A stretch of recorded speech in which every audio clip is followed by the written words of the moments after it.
आवडता प्राणी सांगायचा आहे आणि त्या प्राण्यांचा एक एक उपयोग सांगायचा आहे. तुला आवडता प्राणी? मला गाय. हा, गाय कशामुळं?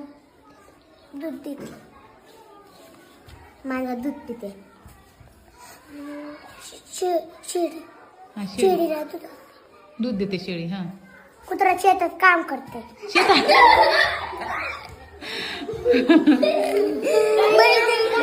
कुत्रा शेतात काम करते का कुत्रा घराची राखण करते बाळा? हा, कुत्रा घराची राखण करते. राखण करते. हा,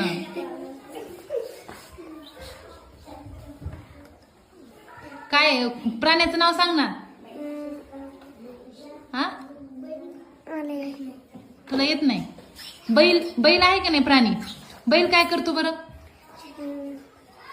हा? दूध देतो. हा, दूध देते. बैल दूध बैल दूध देत असतो. बैल दूध देत नाही, गाय दूध देते आणि बैल शेतामध्ये काम करतो. हा, आलं का लक्षात? बैल काय करतो? शेतामध्ये काम करतो, दूध देत नाही. बरं बाळा, बैलाला बघितलं नाहीस का तू? हा, अवघड आहे बाबा. हा, शेळी दूध देते. हा, शेळी दूध देते. आवाज काय? शेळी दूध देते. शेळीचा आवाज काढ बरं. हा,